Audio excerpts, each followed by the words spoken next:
Hey guys, good afternoon. Welcome back to the channel. For the newcomers, my name is Brianna, also known as @YouReadyBee. And this is a channel where we talk about a little bit of everything from beauty, health, fashion, traveling, food, all of that. So if you're new, welcome. If you're coming back, thank you for coming back. I love you. And before we jump into today's topic that is a little heavy, just go ahead and subscribe to the channel. Make sure you hit that bell so that you can get these notifications, and we are going to jump right into today's topic, which is going to be grief. And I am finally going to share the story about how I lost my dad and how I was able to not overcome it, but develop coping skills to cope with my grief and what losing my dad meant to me. And I think it's very important because of, the sudden loss of Kobe that we had, this past week. And, just about seeing all the girl dad posts and everything like that. I just wanted to touch on people who may not have the experience of having a dad, or their dads are alive and may not be in their lives, in some ways that we can kind of deal with that. So let's jump right into it.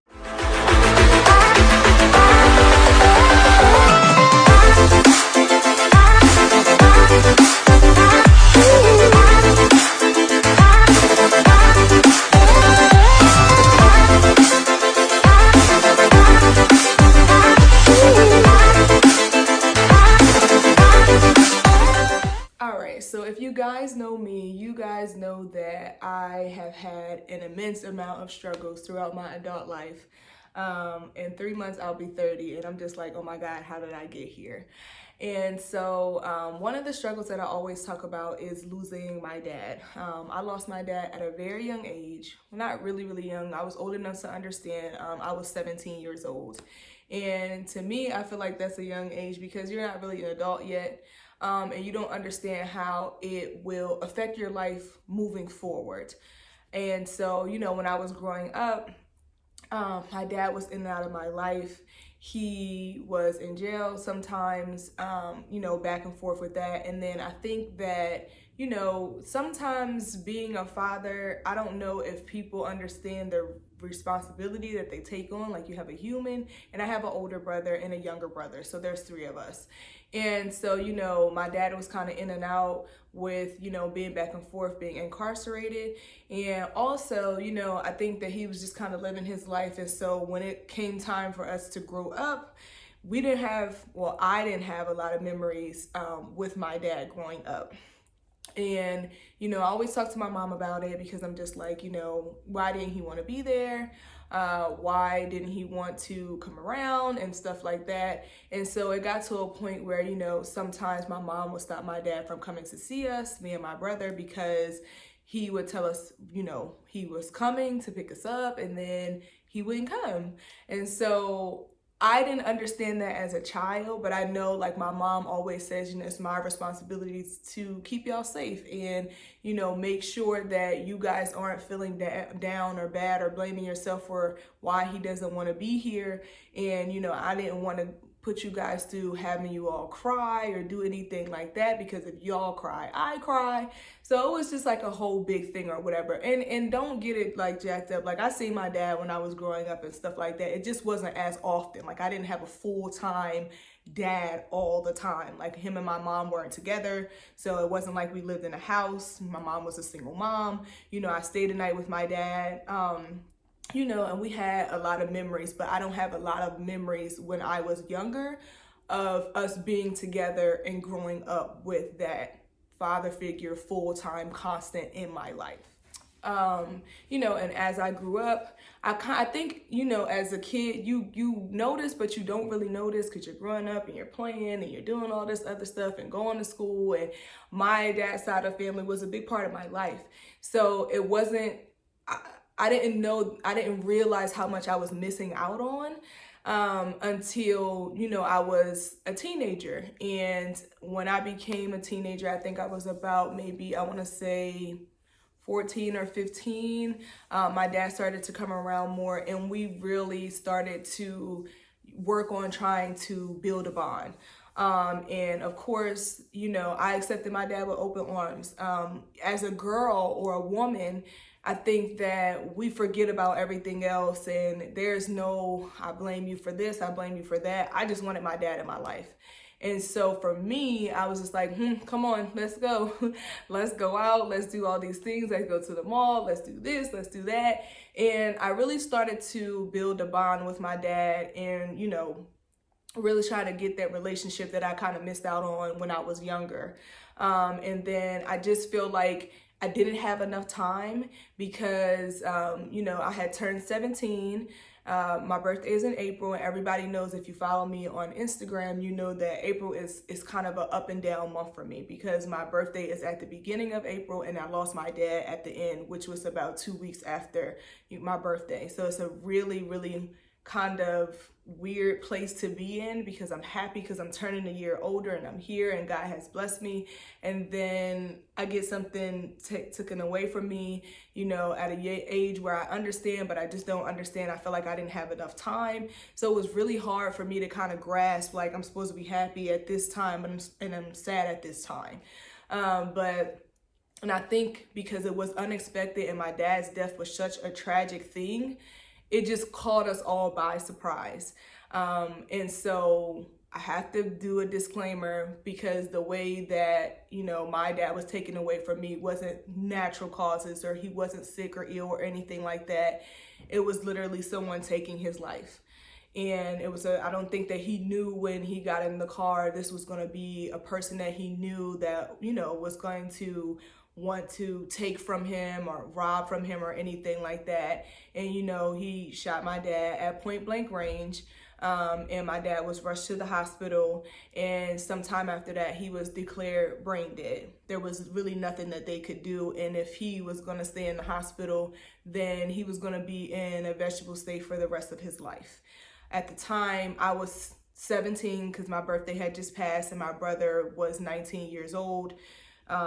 We were next to kin, and my brother had to make the hard decision. It was just us two, and to either, like, are we going to let him live this way for the rest of his life, or are we going to just let God have his way and let him rest in peace? And so we just decided very young that, we were going to let our dad rest in peace.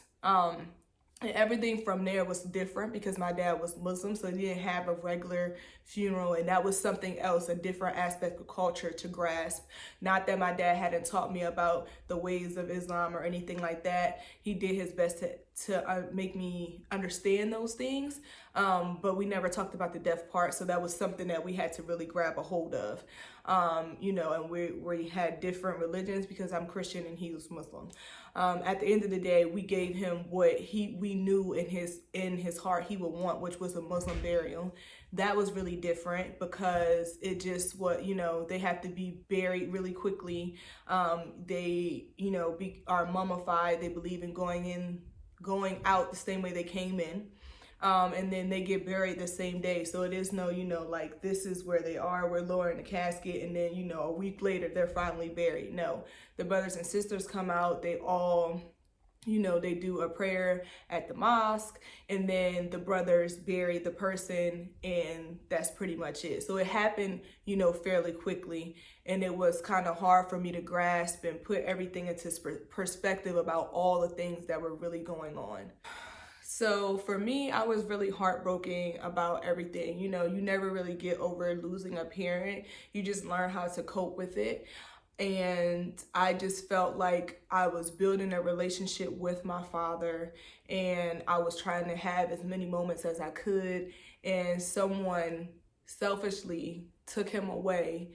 And now I don't really have that relationship with him that I wanted to build. I wasn't afforded that opportunity. And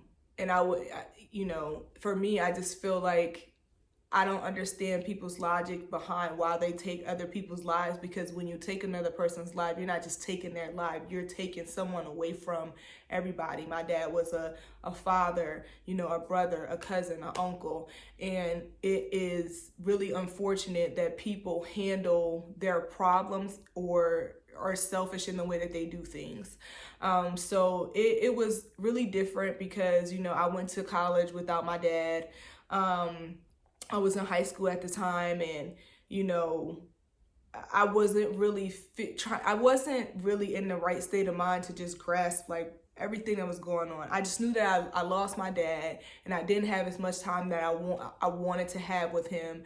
You know, I had these visions of him walking me down the aisle, or him seeing me graduate from college, because before he passed away, around my birthday, he had made me promise that I would go to college and, you know, be a better person, you know, have a career and do all these things. And so for me, I've always held on to that, but I always have these unanswered questions about why and what if, or how would it be if he was alive, and different things like that.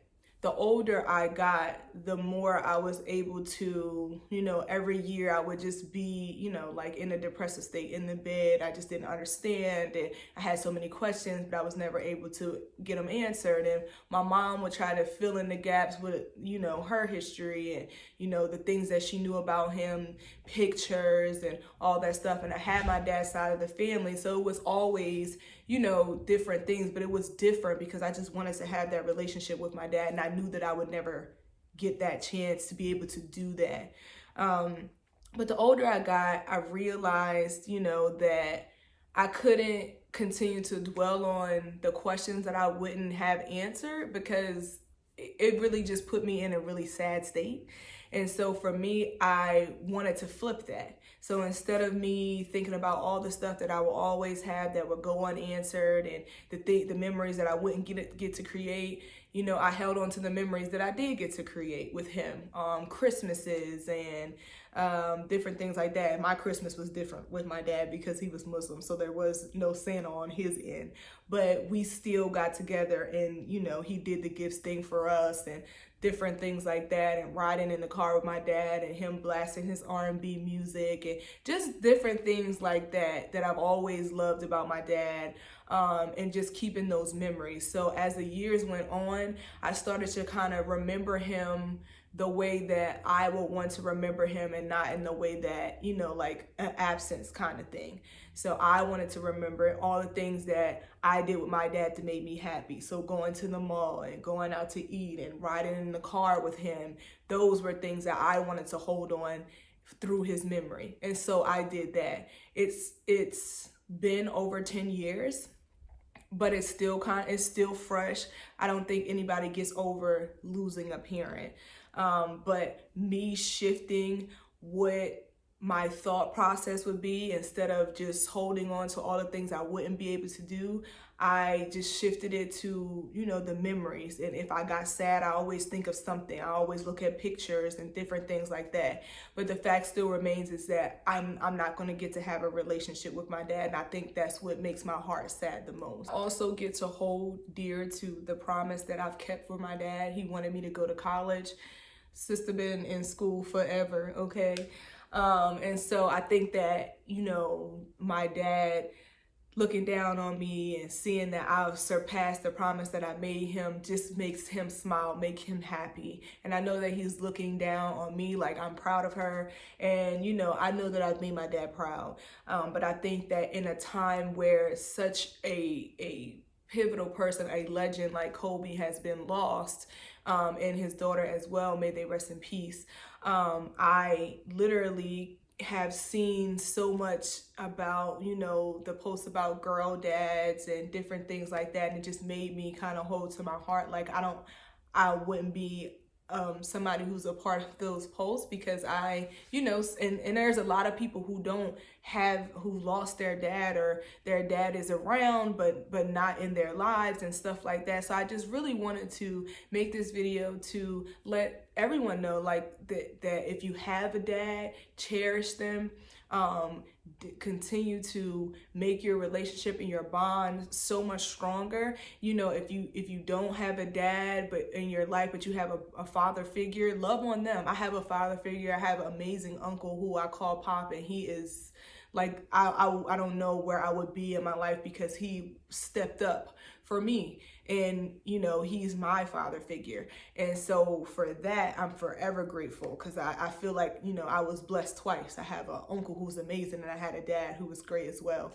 And so for me, I just want everybody to know, you know, who may have lost a dad, or who maybe they didn't lose their dad, but they don't have a relationship with their dad. You know, I'm sending love to you your way. And I want you to be able to express yourself. You know, if you have something, you know, a question or something like that, or want to message me about how I got through, or how, you know, I continue to get through losing my dad, please reach out. I think that it's really important for us to grieve the way we grieve, that we see best fit. So if that's writing in a journal, if that's talking to a close friend, if that's praying about it. I pray a lot. I talk to my mom about stuff all the time, about my dad and how I grieved, and, you know, questions that I had that I haven't gotten answered. I do all of that, and I think it's when you're ready, in the time that you want to be ready to grieve and be, I guess, open up about how you feel about not having your dad in your life, or losing your dad suddenly the way I lost mine. I think it's important, because for me, it affected me in my life going forward. I've noticed that as an adult, when I started dating, I used to look for love in all the wrong places, mainly in men. You know, holding on to people longer than they should be held on to, getting in relationships I know I had no business being in, but because I felt like I was looking for some kind of love, and trying to fill that void of losing my dad, that's what I was doing. And, you know, for me, last year, into 2018, I was so mad because I realized how I was doing some weird things in my relationships, and I was able to connect them to losing my dad. And, you know, I felt like I really needed to confront those issues. But since I can't talk to him, I wrote him a letter.